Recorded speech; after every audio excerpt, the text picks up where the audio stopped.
Young people should be given chances in life, especially the chance of a good education.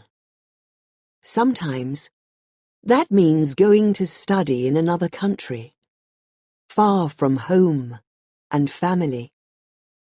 Young Tuaine is at school in New Zealand, but her home is on a South Sea island, where the warm waters of the lagoon are as blue as the sky above. June 24.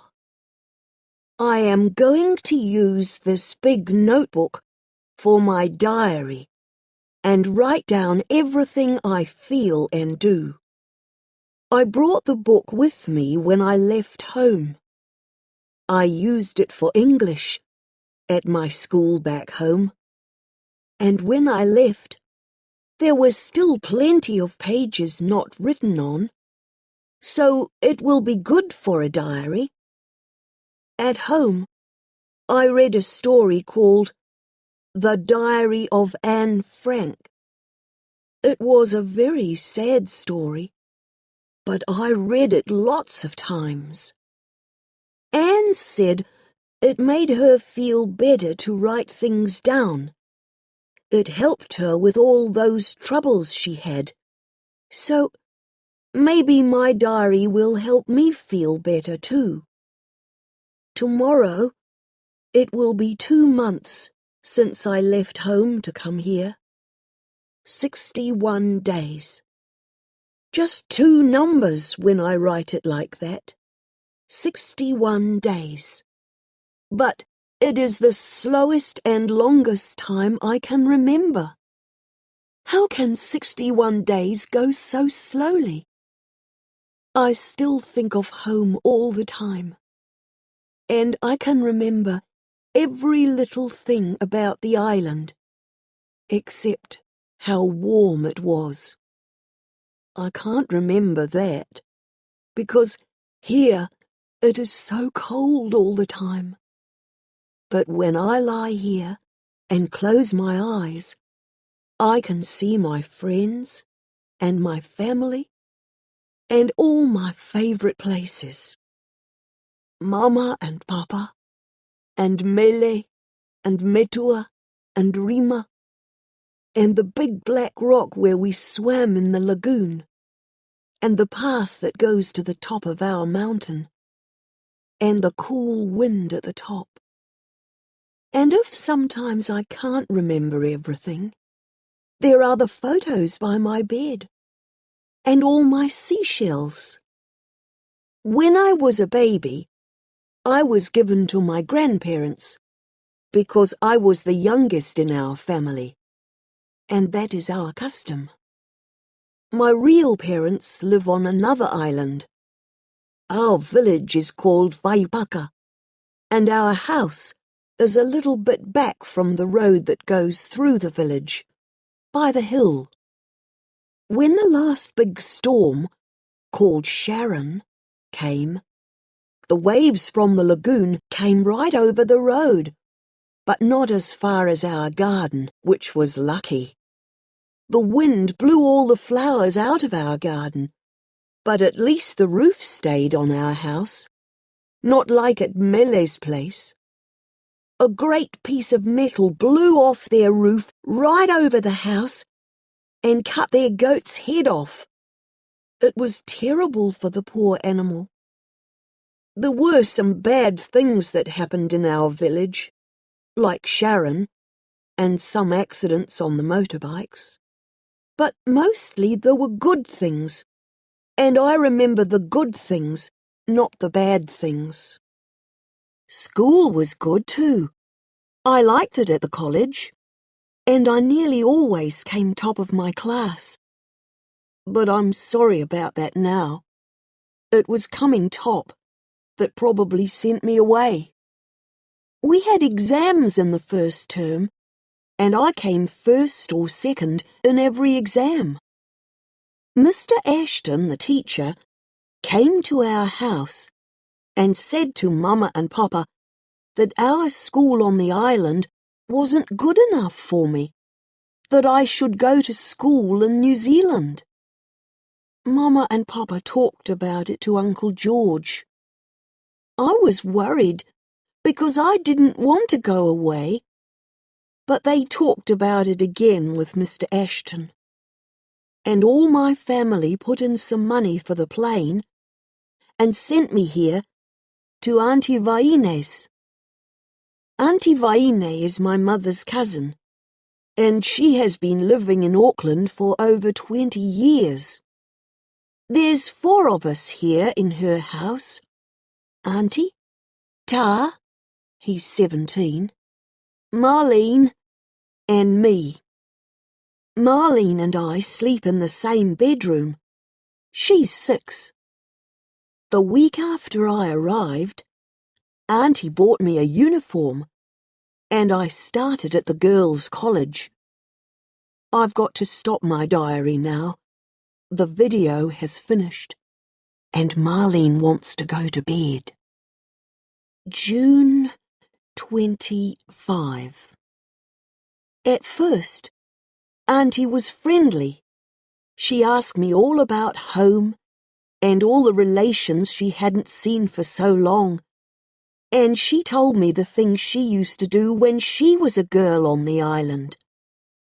Then she asked me how much money did I bring with me from the island, and I said I didn't bring any, and she got a bit angry.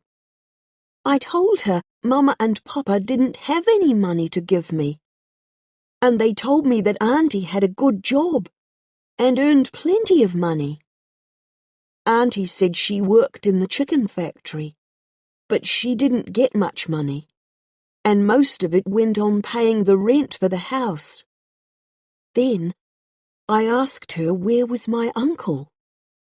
I didn't like to ask about him at first, because perhaps he had left her or something. Auntie started crying then, and told me about the accident. Uncle Ben worked for a building company that made bridges. One day, one of those very long, heavy pieces of metal fell on him. His back was broken, and he died in hospital. I told her I was very sorry I didn't know about the accident. Nobody at home heard about it. She said Uncle Ben didn't come from our islands. He was from Niue, so she only told his family. I felt really sad for Auntie then, and bad that I came to live with her when she didn't have enough money. July 1. I haven't been able to write in my diary recently.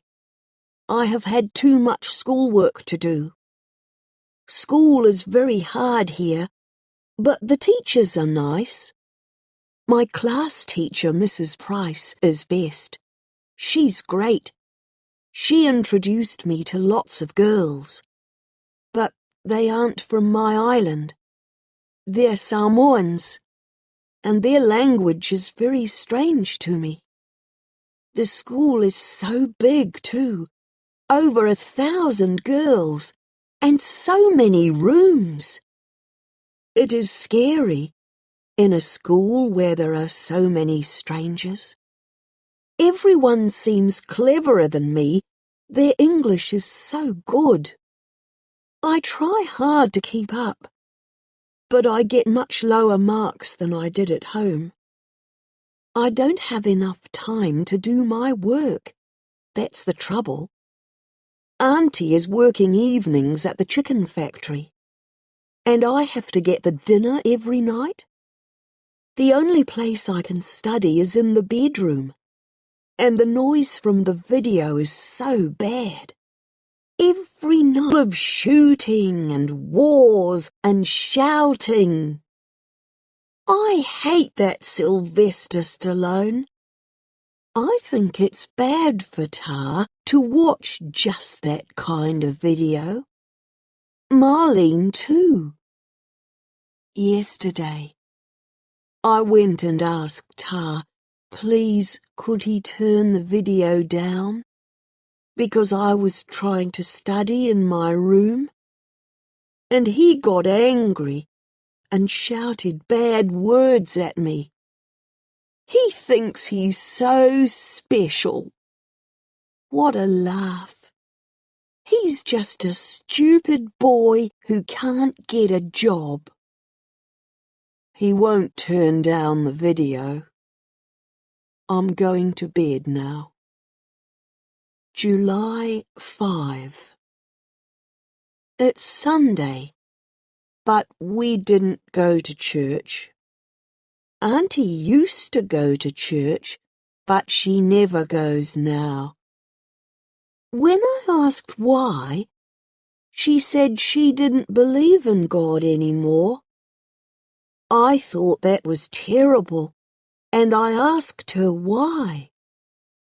She said it was because God took Uncle Ben away from them and left them with no one to take care of them and not enough money.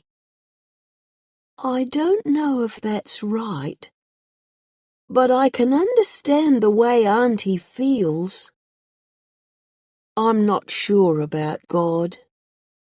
He can be very cruel sometimes, even to good people like Anne Frank and Uncle Ben.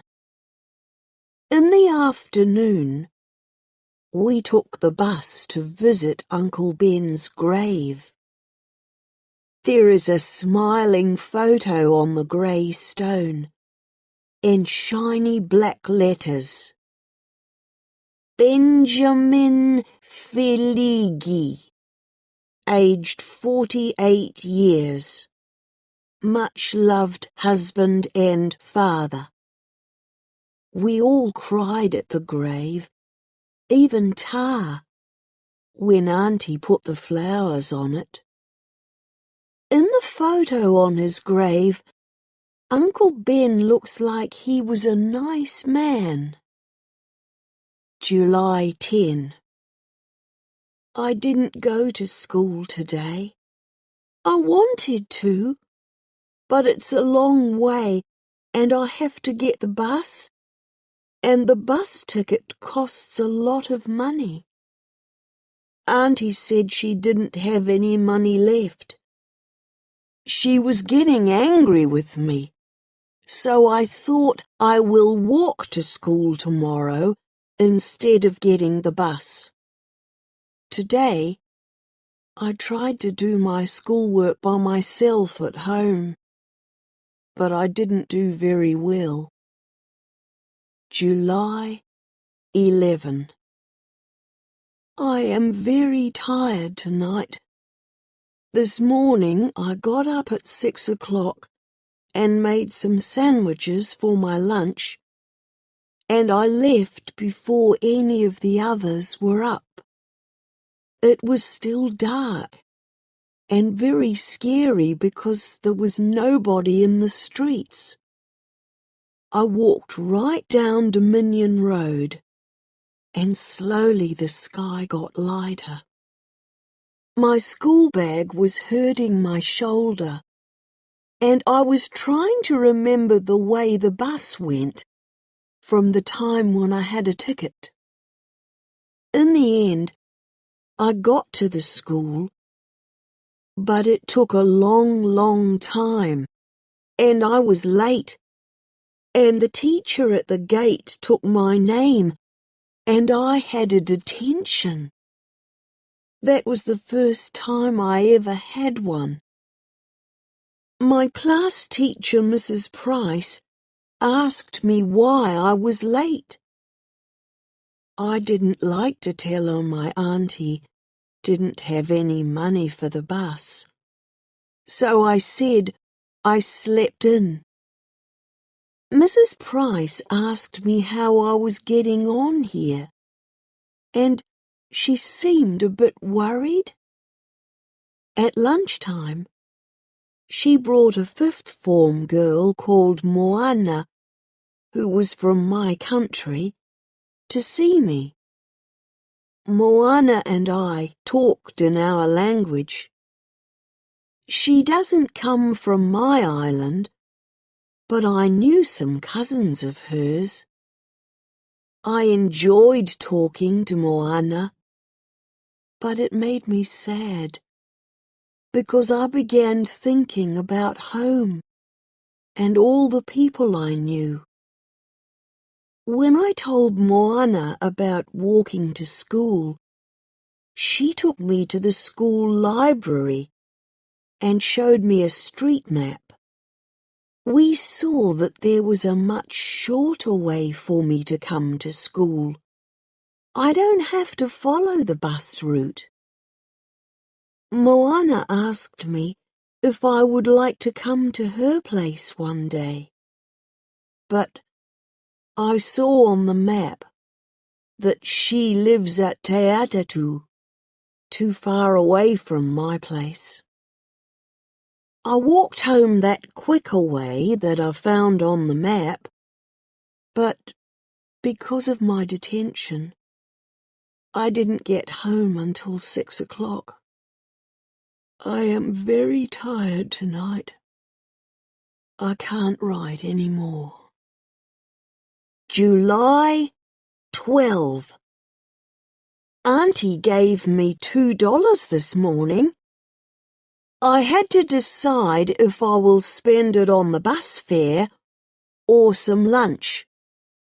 There was only fried bananas for breakfast, because Auntie doesn't get paid until tomorrow. So I decided to walk to school and buy my lunch. At the end of one street, there was a bridge over the motorway that was just for pedestrians. I stopped and looked down at the motorway. All those cars! It was like a great river running into the city. Then it started to rain. It rained and rained, very heavy, like it does at home, but very cold.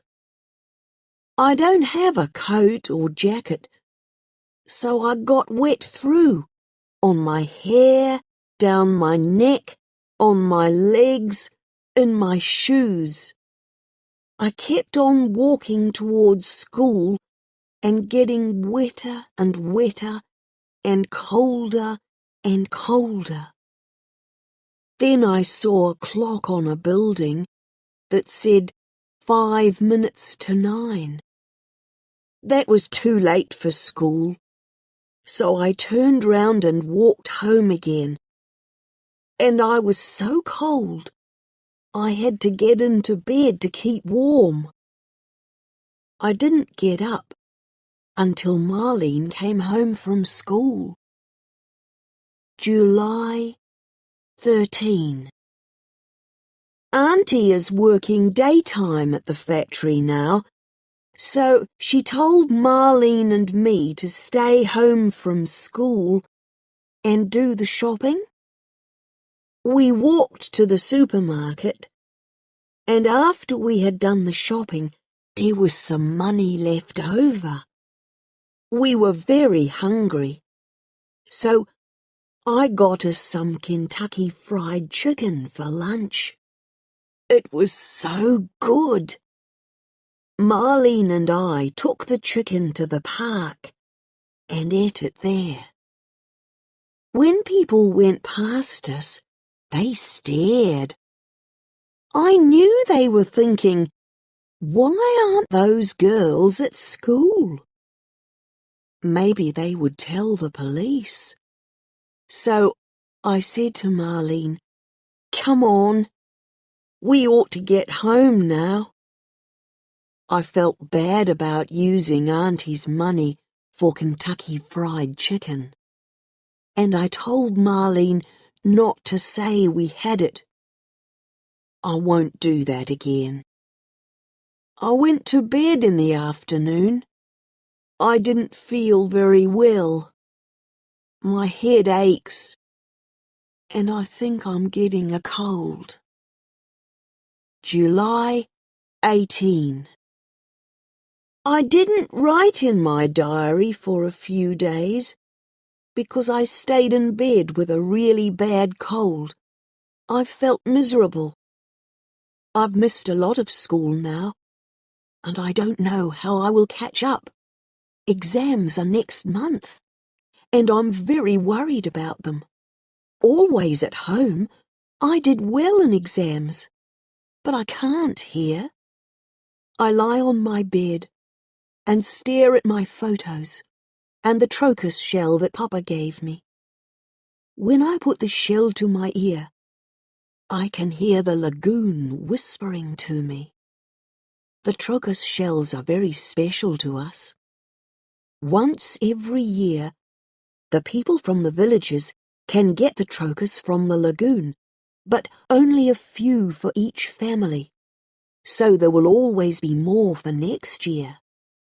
The shells are polished for the tourists, but Papa polished this trochus just for me, and it is so beautiful with all the different colours.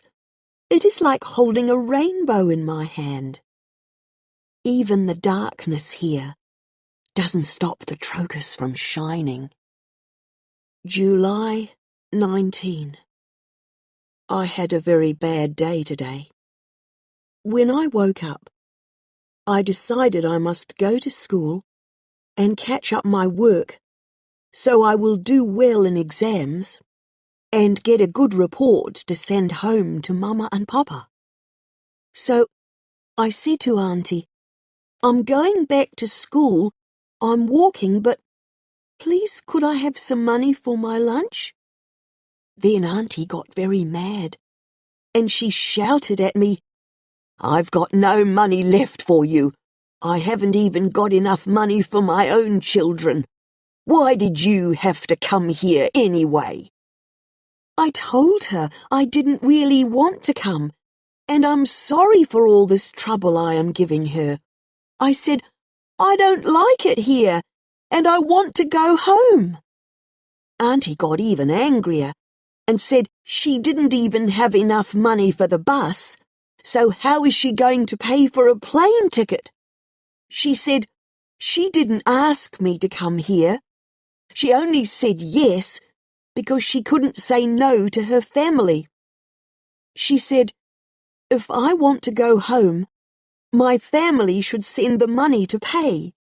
And I said they couldn't, because they spent all their money sending me here. I felt really miserable then, and ran out of the room crying. Everything here is money. Money for food, money for buses, money for warm clothes, money for shoes. Back home, we only need money for the motorbike and a bit of food from the shop. We get everything from the lagoon and the fields, and we don't worry about money. But here, money makes me frightened because there isn't enough, and I feel bad that Auntie has to get more because of me. I don't know what to do. There is no telephone here to ring, or at home. All I can do is lie on my bed and stare at my photos and hold my trochus shell. No school again today. July 20. Raining again. I didn't go to school. I did some cleaning in the house and watched some TV. There was a knock on the door, but I didn't answer it. The person put a letter in the letterbox, and later I went out to get it. It was addressed to Auntie, and I opened it. It said, because I hadn't been to school, my auntie should visit the school immediately. I put the letter in the rubbish. I don't want Auntie to get mad again, but I'm worried. I know it's against the law to not go to school, but I can't go back. I'm too far behind. Perhaps I can leave school and get a job in an office. That would help Auntie with the money. July 21. So much happened today. I never had a day like it in my life. Ta gave me some money for the bus and told me how to get downtown. I caught the bus and ended up in Queen Street, the first time I have been there. So many grand buildings. It was like a TV program. I began to walk up Queen Street, but there was a freezing cold wind, and then it started to rain and felt even colder. I couldn't stop staring in the shop windows. All those lovely things. In one shop, they were selling holidays, and there was a big photograph of home, showing my island. It was a very beautiful picture, the lagoon so blue, and the sea all around so dark, and the whiteness where the waves break on the reef round the lagoon. I wanted to say to people in the street, "Look, there's my island. Isn't it beautiful?" But all the people were just hurrying past, not stopping, not noticing. I kept on walking up Queen Street. I was looking for a clothes shop because I needed a jacket. The wind went right through my clothes. I felt I wasn't wearing anything at all. I came to a very big shop and went in. There were lots and lots of jackets, but I saw one of the shop people staring at me, so I went back out into the cold and kept on walking. After a while, I came to another shop which sold jackets. I was very worried about what I was going to do, but I was so cold, and I didn't really care how wrong it was. I just didn't want to get caught. I went into the shop and started looking at the jackets. I had a white supermarket bag in my pocket, and I got it out, took a blue jacket, and put it in the bag as quickly as I could. My hands were shaking, and I wanted to run, but instead, I walked around slowly and pretended to look at some coats. Then I walked out. I didn't stop until I got to the bridge over the motorway. I took out the jacket and saw the price on it. $125. I put it on. It was so warm. It's got wool inside and it keeps the rain out and everything. I wore it to just before I got home. Then I put it back in the bag and hid it under my bed. July 22. I couldn't sleep all last night. It was very bad to take that jacket from the shop. The church says you must not steal, and I can't forget that. I have heard it all my life. I won't wear the jacket again. I am too ashamed. Anne Frank did not steal, not even food, when she was nearly dead from hunger. July 23. Saturday today. Ta got 3 videos, all fighting and shooting. I can hear through the wall, and it sounds like a war is going on. At home, on Saturday night, we used to go across to the big holiday hotel on the little island of Tokoa. We used to sit under the trees and have fruit drinks and watch the dancing for the tourists. It was beautiful there, and I love the dancing and the music. I want to dance at Tokoa when I am older. I decided what to do about July 25. So much happened today. I will have to write it down very carefully to make sure I don't miss anything. When I woke up, I put the jacket in my school bag and told my auntie I'm going to school. I walked into town and waited until it was after 9 o'clock. Then I walked to the shop. There weren't many people inside, and I went over to where the jackets were and quickly started to take the jacket out of my bag. But as I did it, I looked up and saw a lady with grey hair watching me from the other side of some dresses.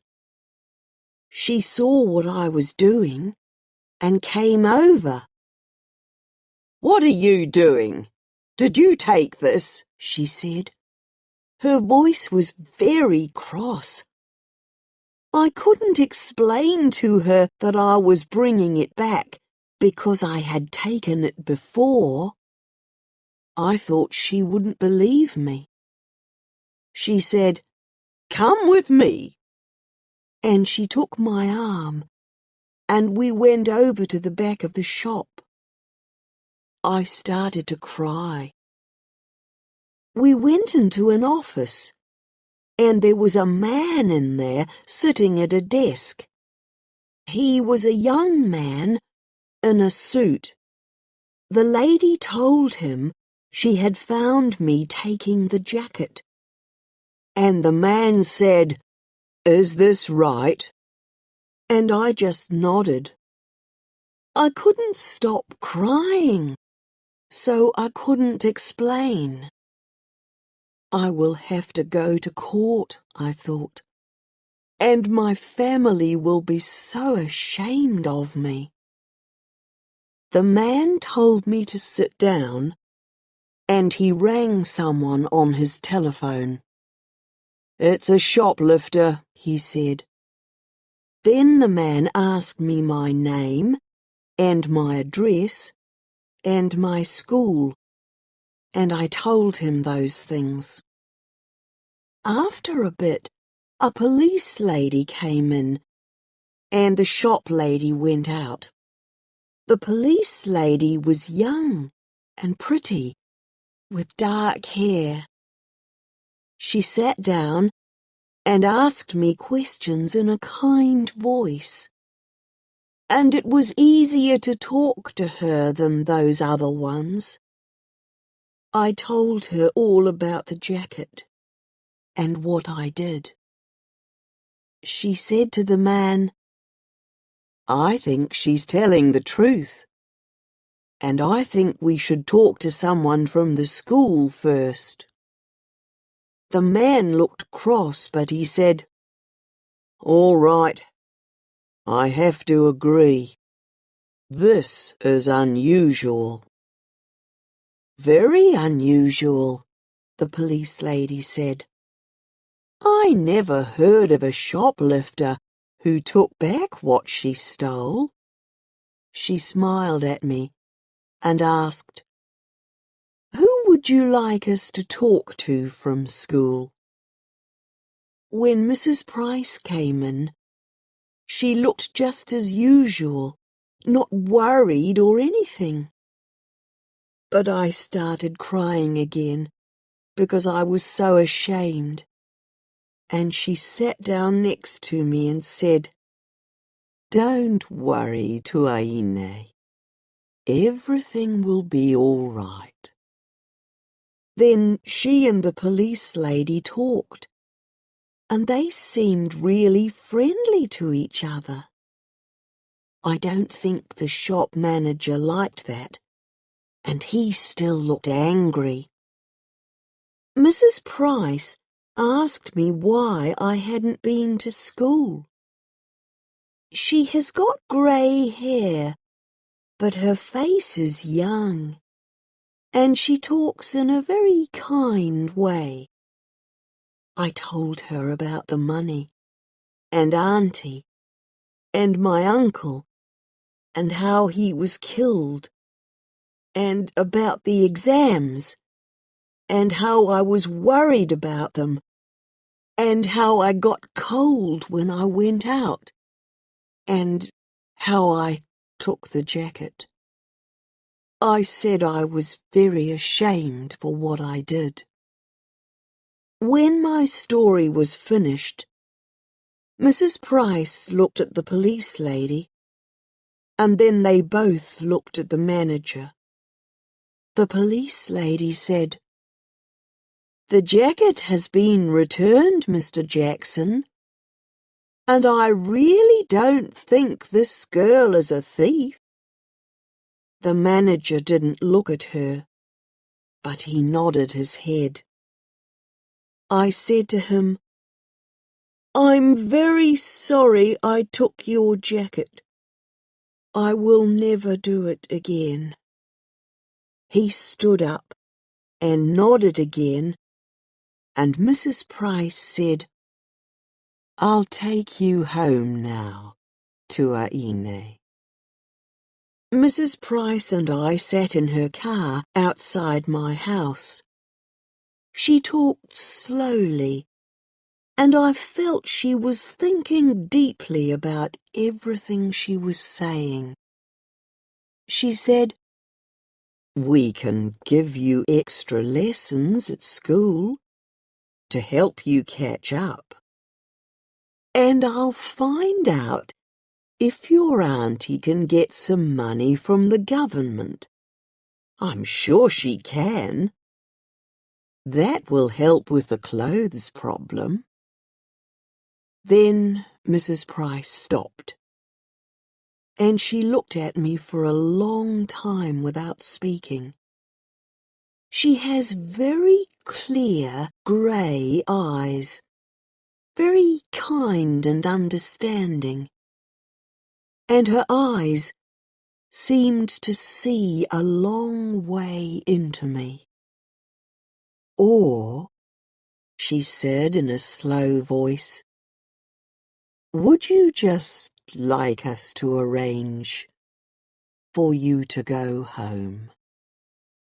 I looked back into those grey, kind eyes. The way she said it, I knew it was really possible. Tears came back into my eyes. Through them, I saw a house and faces and the lagoon shining and blue. "I would like to go home," I said.